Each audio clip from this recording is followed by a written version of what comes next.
नमस्ते, एचएनएन आप देख रहे हैं। मैं हूं आपके साथ नीतू गुप्ता।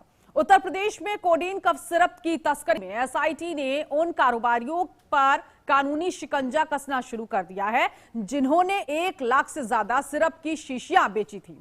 एसआईटी ने ऐसे 30 कारोबारियों के खिलाफ लुक आउट सर्कुलर जारी कर दिया है। साथ ही उनके पासपोर्ट को जब्त करने की कवायद शुरू कर दी है। कप सिरप बनाने वाली 3 कंपनियों के खिलाफ एफआईआर दर्ज करने के लिए सबूत जुटाए जा रहे हैं। सूत्रों के मुताबिक कप सिरप की तस्करी करने वाले सिंडिकेट की जांच के साथ ही उन कारोबारियों की भूमिका का भी पता लगाया गया था जिन्होंने 1 लाख से ज्यादा सिरप की शीशियां का जो भंडारण है या उसकी बिक्री है वो की थी। जांच में ये बात सामने आई कि ये कारोबारी सिंडिकेट के इशारे पर फर्जी बिलिंग तैयार कर रहे थे।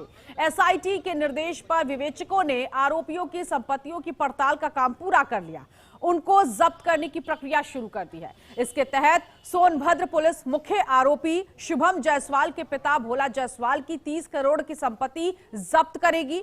वाराणसी पुलिस भी शुभम जायसवाल की 70 करोड़ रुपए की जो संपत्ति है इसको जब्त करने वाली है। तो कोडीन मामले में लुकआउट सर्कुलर जारी कर दिया गया है। आरोपियों के खिलाफ 30 कारोबारी बताए जा रहे हैं जिनके खिलाफ लुकआउट जारी किया गया है, क्योंकि इनकी करोड़ों की संपत्ति भी अब सामने आ रही है जिसे अब टीम जब्त करेगी। कोडीन कफ सिरप का मामला जिस पर लगातार सियासत तेज थी और जब विधानसभा में भी इस मसले को रखा गया तो इस मामले पर विपक्ष लगातार सरकार को कटघरे में लेता रहा, निशाना साधता रहा कि इस मामले में सख्त कार्रवाई क्यों नहीं की जा रही। अब इन 30 कारोबारियों के खिलाफ लुकआउट सर्कुलर जारी कर दिया गया, इनके पासपोर्ट जब्त किए गए। कोडीन मामले में ये एक बड़ी कार्रवाई की जा रही है। 30 कारोबारियों के खिलाफ ये लुकआउट नोटिस जारी किया गया है और साथ ही साथ एसआईटी इस पूरे मामले को देख रही है। इनकी जो संपत्तियां हैं उनको भी अब कब्जे में ली जाएगी। करोड़ों की संपत्ति जिस पर कार्रवाई की जानी है और पुलिस लगातार इस पूरे मामले में कार्रवाई करते हुए दिखाई दे रही है। वाराणसी पुलिस की बात करें तो उसने शुभम जायसवाल और उसके पिता की संपत्ति जब्त करने की तैयारी लगभग पूरी कर ली है।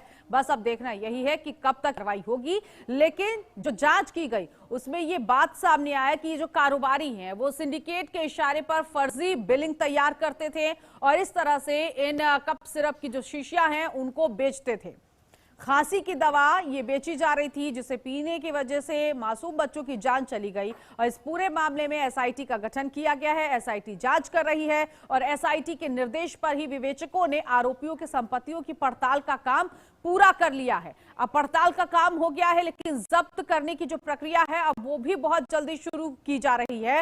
सोन पुलिस मुख्य आरोपी शुभम जायसवाल के पिता भोला जायसवाल की 30 करोड़ संपत्ति बताई जा रही है, इसको जब्त करने वाली है। और ना सिर्फ उसके पिता बल्कि खुद वाराणसी पुलिस भी अब इस पूरे मामले में शुभम जायसवाल पर शिकंजा कसना शुरू कर चुकी है। उसकी 70 करोड़ रुपए की जो संपत्ति है उसको जब्त करने की पूरी तैयारी हो गई है। तो कोडीन मामले में लुकआउट सर्कुलर जारी कर दिया गया है।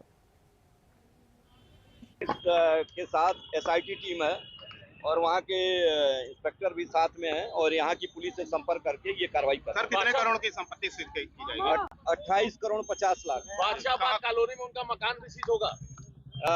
विवेचना के क्रम में जो प्रॉपर्टी आई है उसको किया जाएगा। भोला जायसवाल शुभम जायसवाल परिजनों के नाम से कितनी की संपत्ति है सर? अभी जो चिन्हित है 28 करोड़ 50 लाख की।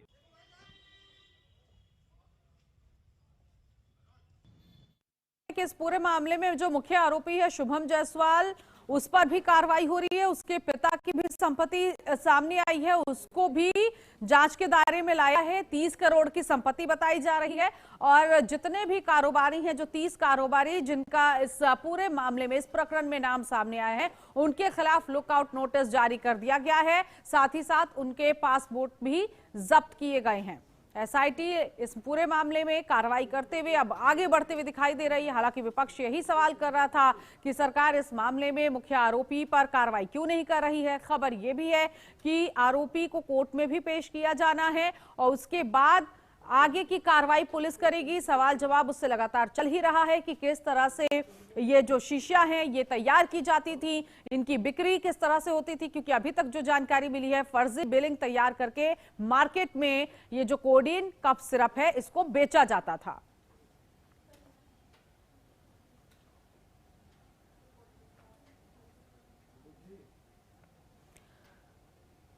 तो कोडिन मामले में लुकआउट सर्कुलर जारी किया गया है। उत्तर प्रदेश में भी ये खांसी की दवा पीने की वजह से मासूम बच्चों की जान चली गई थी। इससे पहले ये मामला मध्य प्रदेश में भी सामने आया और बताया जा रहा था कि इसकी पूरी सप्लाई तमिलनाडु में होती है, वहां से इसकी सप्लाई होती रही है। वहां ये शीशियां जो है वो तैयार की जाती थी, इनको बनाया जाता था और वहां से ही बिक्री करने के लिए अलग अलग स्टेट में इसको खपाने की कोशिश की गई। लेकिन जितने भी कारोबारी इस पूरे मामले में लगे रहे, जिनकी संलिप्तता मिली है, उन सभी पर शिकंजा कसा जा रहा है। 30 कारोबारी बताए जा रहे हैं। अब आप सोचिए कि इतना बड़ा गिरोह जिसमें ये 30 बिजनेसमैन लगे हुए थे, ये जहर की शीशी तैयार कर रहे थे और अलग अलग राज्यों में इसकी बिक्री हो रही थी। मासूम बच्चों की जान जाने के बाद ये कोडिन कफ सिरप सामने आई कि इस खांसी की दवा पीने की वजह से ही बच्चों की जान जा रही है, जिसमें इससे पहले दूसरे स्टेट्स में भी जो भी आरोपी रहे हैं उन पर कार्रवाई की गई। और उत्तर प्रदेश में विधानसभा में भी ये मसला जमकर उठा। न सिर्फ विधानसभा में बल्कि विपक्ष ने बाहर भी हंगामा किया, सदन के बाहर भी उसने सरकार को कटघरे में लेने की कोशिश की। निशाना साधते हुए विपक्ष दिखाई दिया, सवाल पूछते हुए दिखाई दिया कि इस मामले में कार्रवाई क्यों नहीं की जा रही। अब देखिए, सरकार ने निर्देश दिया एसआईटी गठित की जाए, एसआईटी का गठन हुआ। एसआईटी के निर्देश पर ही अब ये लुकआउट जो सर्कुलर है वो जारी कर दिया गया है इन 30 कारोबारियों के खिलाफ। और इसी खबर पर आगे की चर्चा करने के लिए चंद्रेश कुमार सिंह, भारतीय जनता पार्टी के नेता, इस वक्त हमारे साथ मौजूद हैं। शशिलेंद्र यादव इस वक्त हमारे साथ नेता समाजवादी पार्टी से जुड़ रहे हैं। शशिलेंद्र जी, सबसे पहले मैं आपके पास आऊंगी क्योंकि एसआईटी का गठन, ये कोडिन कफ सिरप मामले में आप लोगों ने खूब सदन के अंदर और बाहर भी सवाल पूछा सरकार से, लेकिन अब इस मामले में कार्रवाई हुई है। लुकआउट सर्कुलर नोटिस जारी कर दिया गया 30 जो कारोबारी है उनके खिलाफ, प्लस इसके अलावा जो शुभम जायसवाल है उसकी संपत्ति भी अब जब्त की जाएगी, उसके पिता की संपत्ति भी जब्त की जाएगी। कितने संतुष्ट आप इस कार्रवाई से?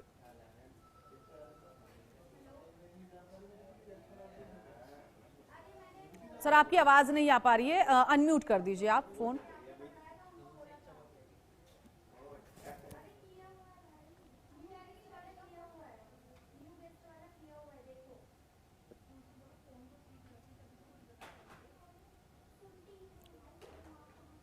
आवाज नहीं आ रही है। चंद्रेश जी, आप तक आवाज पहुंच रही है मेरी?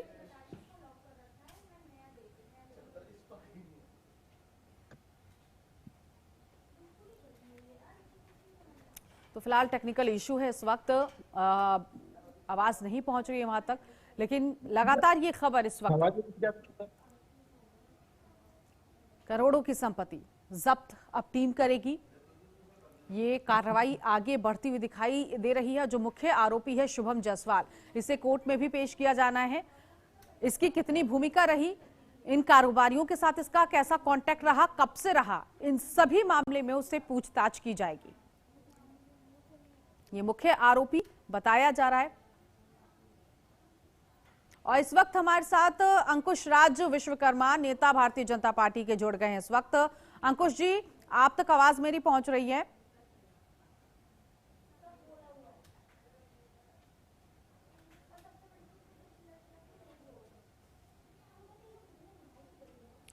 सर, आपका फोन अनम्यूट नहीं है।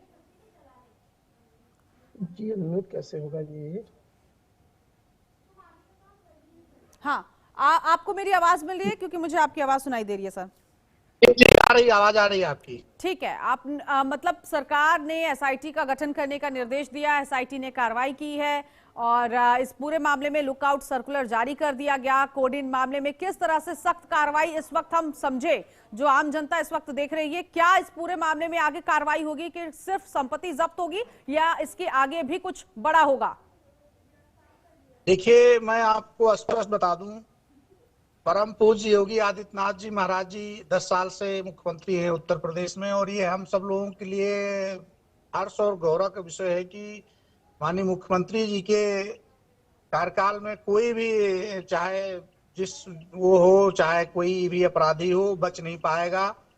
जो ज्यादा से ज्यादा कड़ी से कड़ी सरकार उनके खिलाफ एक्शन लेगी और कार्रवाई करेगी। ये तो बिल्कुल उत्तर प्रदेश में अपराधी भी जान चुके हैं और गलत काम करने वाले भी भली भांति परिचित हैं कि उत्तर प्रदेश में कोई भी व्यक्ति अगर गलत काम करेगा तो उसका परिणाम गलत भुगतना पड़ेगा उसे।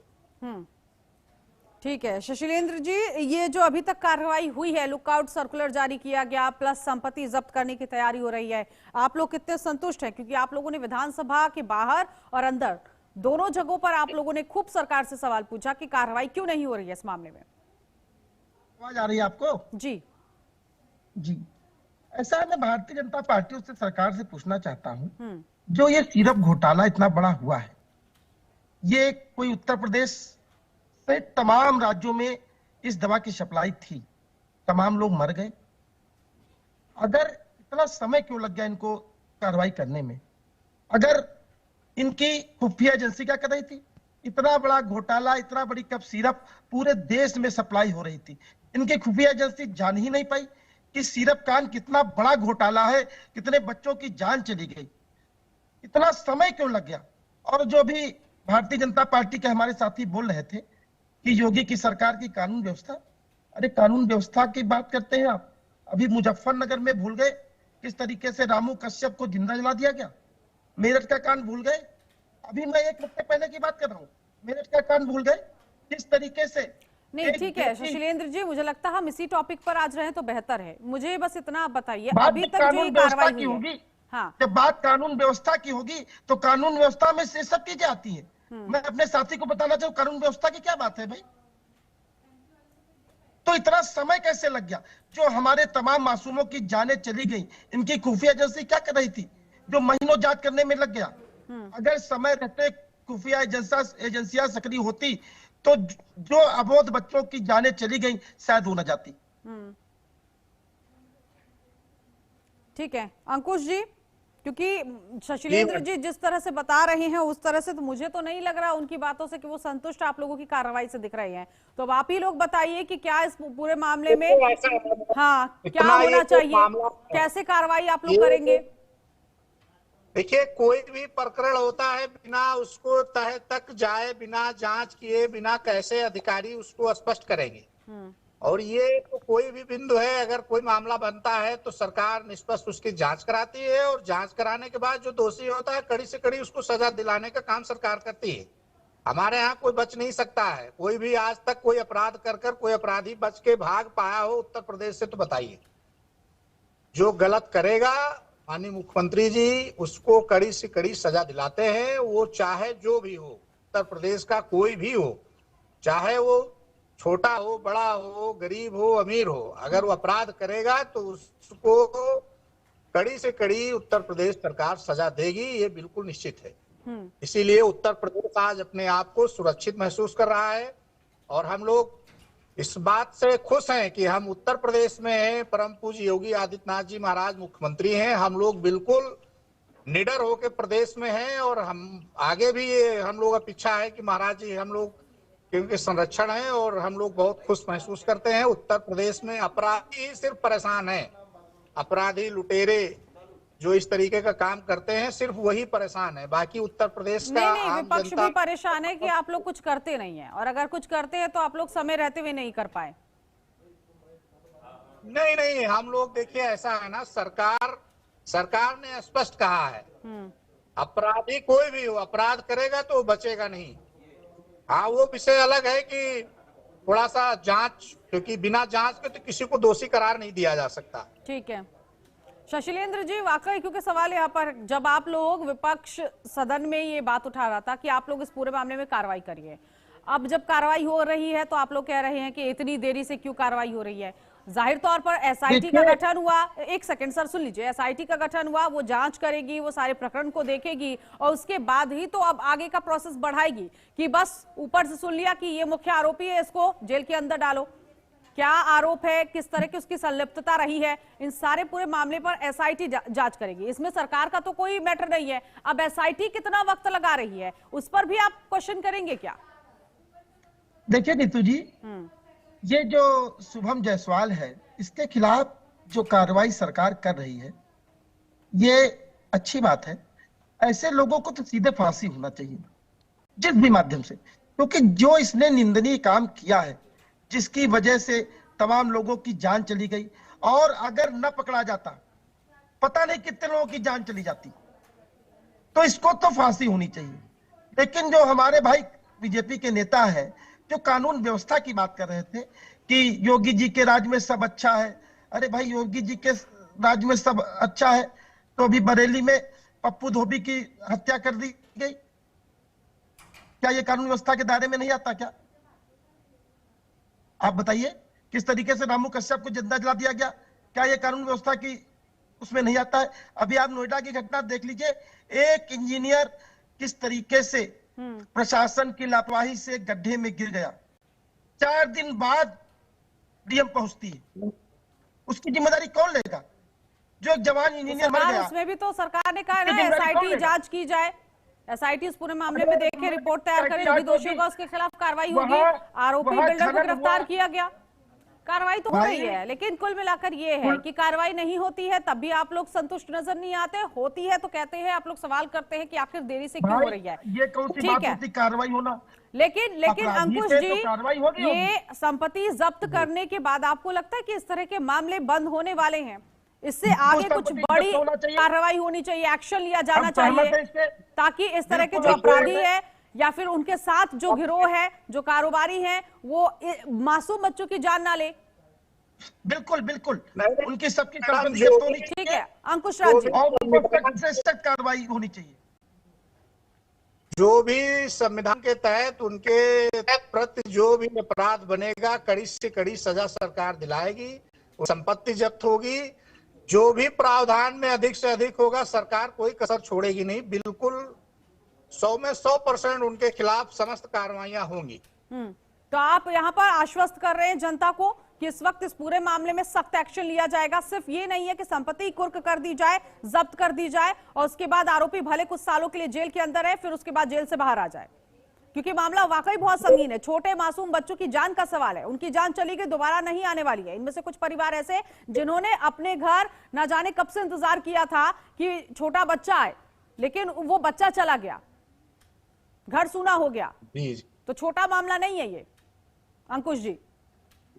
उन पर जो भी अपराध बना है भारतीय संविधान के तहत सरकार उनको कड़ी से कड़ी सजा दिलाएगी, ये हमको भी विश्वास है और उत्तर प्रदेश के हर नागरिक को ये भरोसा है कि माननीय मुख्यमंत्री जी के नेतृत्व में को बख्शा नहीं जाएगा, उनको कड़ी से कड़ी सजा मिलेगी। शशिरेंद्र जी, क्योंकि आप विपक्ष में हैं तो विपक्ष की भी एक अपनी जिम्मेदारी होती है इस पूरे मामले में, कैसे विपक्ष अपनी जिम्मेदारी निभाएगा या फिर सिर्फ हो हल्ला करने से ही काम बनेगा? देखिए, हो हल्ला करने की बात नहीं है। हाँ। जो ये घटना हुई है ये अक्षम्य घटना है, अपराधियों को सजा मिलेगी, इस फैसले का हम स्वागत करते हैं, लेकिन उन्हें सख्त से सख्त सजा मिलनी चाहिए। लेकिन ये कोई जो आज सीरप कांड आज से तो ये चल नहीं रहा, ये सालों से इसकी प्रक्रिया चल रही होगी। नकली दवाई जब सप्लाई हो रही थी तो सरकार के बिना मिली भगत या प्रशासन के बिना मिली भगत के इतना बड़ा कांड क्रियान्वित नहीं हो सकता। कहीं ना कहीं जरूर इसमें प्रशासन या सरकार के लोग इसमें जरूर लिप्त होंगे, तभी सालों से ये प्रक्रिया पूरे देश में चल रही थी। ठीक है, और दूसरे अलग अलग राज्यों में भी ये पूरा मामला आया, तो क्या अंकुश जी ये इतना बड़ा गिरोह चल रहा था, काफी सालों से इसकी बिक्री हो रही थी, लेकिन अब मासूम बच्चों की जान गई है तो सवाल भी उठ रहे हैं, मामला भी आया, तो क्या वाकई ऐसा था कि प्रशासन की मिली भगत से, क्योंकि ये आरोप हमेशा सरकार पर लगे हैं कि सब कुछ प्रशासन की शय पर ही होता है?